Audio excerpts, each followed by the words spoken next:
Hello everyone. Welcome to the 23rd chapter of 1000 vocabulary from the Hindu. If you want to watch other videos of the 1000 vocabulary series, then press on the I button and you can watch the videos. So, let's start with the video. पहला word है indefatigable. Definition है of a person or their efforts persisting tirelessly. जो बिना रुके काम करता ही जाए। देखिए टायरलेस। टायरलेस मतलब क्या है? टायर मतलब क्या?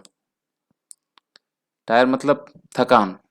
जो थकान के बिना काम करता ही रहता हो, जिसको थकान पता ही ना चले, उसको हम इनडिफैटिगेबल बोलेंगे। नेक्स्ट वर्ड की तरफ चलते हैं।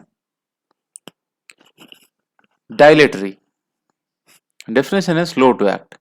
यहां देखिए, आप फोटो में देखिए, ये जो स्नेल है, ओके, ये बहुत स्लो टू एक्ट। इसको अगर हम इसके एंटीनास को छू लें तो वो इतना भी जल्दी रिएक्शन नहीं दिखाता है जितना कि देखिए, अगर कोई कुत्ता सो रहा है, आप उसको एक लात मारते हैं, थोड़ा सा बस हल्के से बस पैर से छू देते हैं, या फिर कोई बिल्ली सो रही है, अब बस उसको पैर से या फिर हाथ से छू ही देते हैं, फटाक करके उठ जाती है, फिर कूद जाते हैं वो लोग, चाहे डॉग हो या कैट हो, मतलब कुत्ता हो या बिल्ली हो, वो लोग कूद जाएंगे। पर एक स्नेल के आप इन एंटीनास को छू लेंगे तो वो क्या, धीरे से अपने एंटीनास को अंदर खींच लेगा। थोड़ा सा स्लो है वो। ओके, देखिए, अनहरीड। अनहरीड किसको बोलेंगे?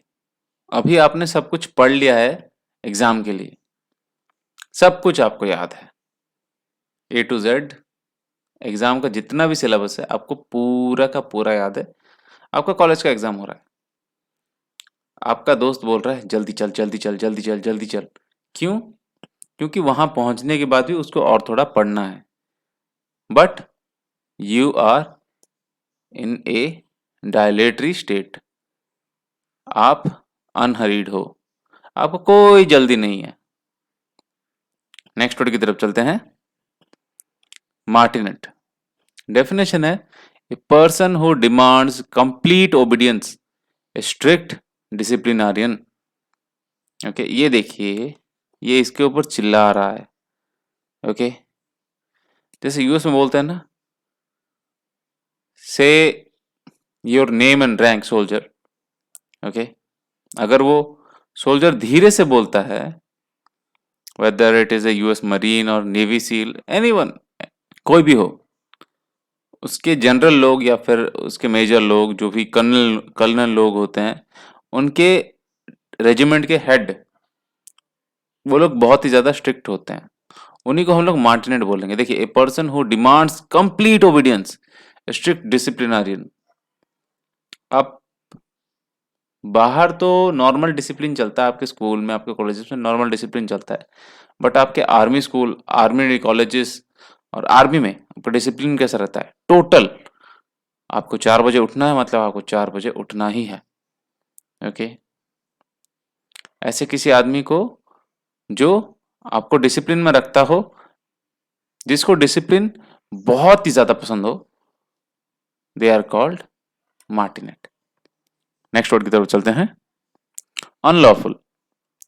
इसका डेफिनेशन है not conforming to, permitted by or recognized by law or rules। आपको आसान शब्द में आपको आसान शब्दों में समझाऊं, दंगे। दंगे फसाद, दंगे करना अनलॉफुल है, वो इलीगल है। ओके, किसी भी रूल्स और रेगुलेशन को आप मान नहीं रहे हैं दंगे करके। दंगों में क्या होता है? मारपीट होता है, लड़ाई झगड़ा होता है, ये देखिए, चीजें जलाना वलाना सब कुछ, ओके, चोरी चकारी सब होती रहती है। इसी को हम अनलॉफुल वायलेंस बोलेंगे। ठीक है, नॉट कन्फर्मिंग टू। तो फिर परमिटेड बाय, लॉ उसको परमिट कर कैसे सकता है? ये गलत चीज है ना, इसलिए इलीगल या फिर इलिसिट। नेक्स्ट वर्ड की तरफ चलते हैं, बिक्वेस्ट। डेफिनेशन है द एक्शन ऑफ बिक्वीथिंग समथिंग। देखिए इसका आप मीनिंग देख लीजिए, ये बिक्वीथिंग का मीनिंग आप तो समझ नहीं पाएंगे, इसका सिनोनिम देखते हैं, लेगेसी या इनहेरिटेंस। Okay, heritage. देखिए ये आदमी बैठा है, ओके, ये दिस गाय जो उसका बात सुन रहा है, this must be his lawyer. क्यों मैंने उसको लॉयर क्यों कहा? देखिए ये आदमी बोल रहा है ये जो घर है ये इसकी वाइफ को मिलेगा, इसका जो कार है वो इसके बड़े बेटे को मिलेगा, इसका जो घड़ी है वो इसके छोटे बेटे को मिलेगा, और इसका जो पिगी बैंक मतलब जो सेविंग्स है वो इसके बेटी को मिलेगा। ओके, तो इसीलिए विल बनाते हैं ना, विल जो मरने के बाद जो पढ़ा जाता है, ओके, उसी को ही हम लोग बिक्वेस्ट बोलेंगे। नेक्स्ट वर्ड की तरफ चलते हैं, गलिबल। डेफिनेशन है easily persuaded to believe something which is also known as credulous, भोलापन। ओके, गलिबल का देखिए, ये चूहा इस चीज को पाने के लिए, ओके, चीज क्या, इस चीज को पाने के लिए वो ट्रैप में फंसने के लिए भी राजी हो जाएगा, वो ट्रैप में फंस भी जाएगा। क्यों? क्योंकि वो भोला है, उसको चीज खाने से मतलब है। मेरे ड्राइंग के लिए माफ कीजिएगा। ओके, नेक्स्ट वर्ड की तरफ चलते हैं, डिसेप्टिव। देखिए, गिविंग एन अपीयरेंस और impression different from the true one और मिसलीडिंग। आपने हिंदी में एक कहावत सुना होगा, दूर के ढोल सुहावन लागे। ओके, इसका मतलब क्या है? जो हम लोग दूर से देखते हैं वो कभी कभी हमको इतना अच्छा लगता है, जब हम पास से देखते हैं उसी चीज को, उसी सेम चीज को, तो हमको पता चलता है कि अरे ये तो कुछ और है, हमने सोचा कुछ और था, निकला कुछ और। जो चीज हमको वैसा ही सोच दिलाता है उसी को हम डिसेप्टिव बोलेंगे। ये देखिए, यहाँ इस फोटो में देखिए, let's have a look inside.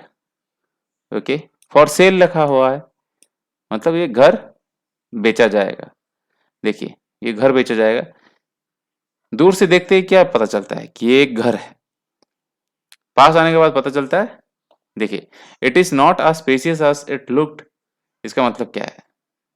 ये इतना बड़ा नहीं है जितना दिख रहा था दूर से, ठीक है, इसीलिए तो इन्होंने बोला चलो अंदर से देखते हैं, पर जब पास आए इनको पता चला कि ये इतना बड़ा नहीं है कि हम लोग यहाँ रह पाएंगे। तो ये जो let's have a look inside, इसके लिए मतलब क्या, उन्होंने दूर से देखा, उनको लगा कि शायद ये घर अच्छा है, वही जो भ्रम पैदा करता है उसी को हम डिसेप्टिव बोलेंगे। नेक्स्ट वर्ड की तरफ चलते हैं, इल्यूसिव। डेफिनेशन है डिफिकल्ट टू फाइंड, कैच और अचीव। अभी आपको एग्जाम्पल दे देता हूं, यूपीएससी या फिर medical exams. Okay, difficult to achieve, the passing marks is really difficult to achieve, that is a type of goal, उसको क्रैक करना है यूपीएससी या फिर मेडिकल एंट्रेंस एग्जाम बहुत ही मुश्किल होता है, उसको पास करना भी एक गोल है, वो गोल पाना बहुत मुश्किल है, therefore it is elusive. Next word की तरफ चलते हैं, टिरनी। डेफिनेशन है क्रूअल एंड ऑप्रेसिव गवर्नमेंट और रूल। देखिए, क्रूअल एंड ऑप्रेसिव गवर्नमेंट, अभी नॉर्थ कोरिया का जो गवर्नमेंट है, जो किम जोंग उन के अंडर है, वो बहुत ही ऑप्रेसिव है।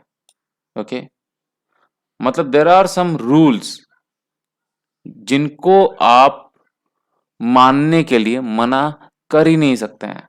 अभी देखिए, ये कितना बड़ा लड़का है, ओके, और ये कितना छोटा सा बच्चा है।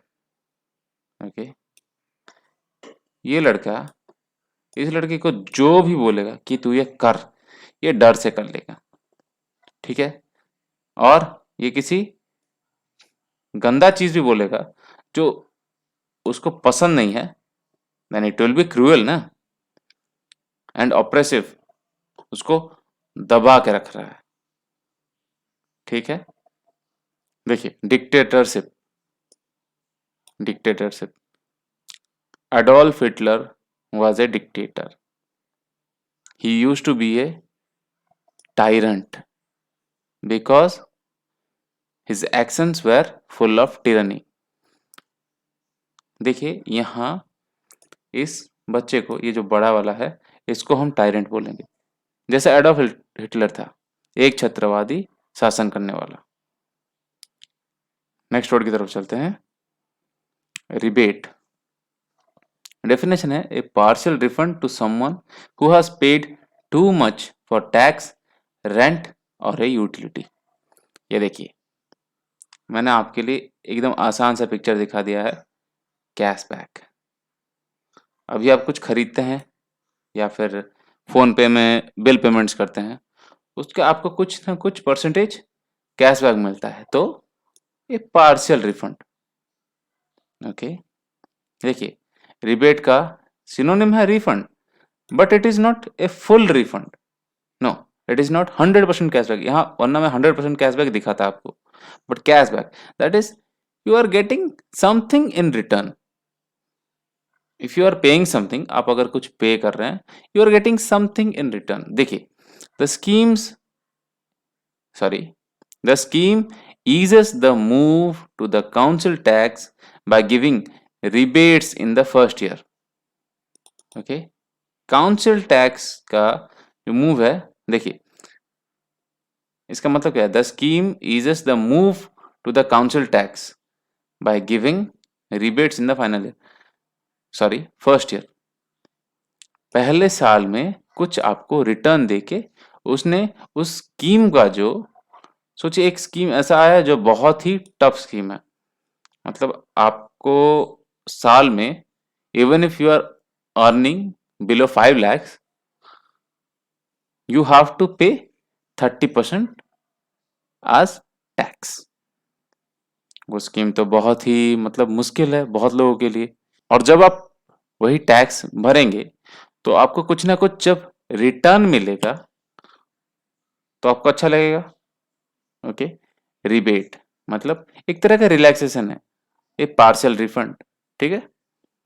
इसी के साथ मैं आज का वीडियो खत्म करता हूँ। Hope you are able to understand something, आप कुछ भी सीख पाए मुझसे।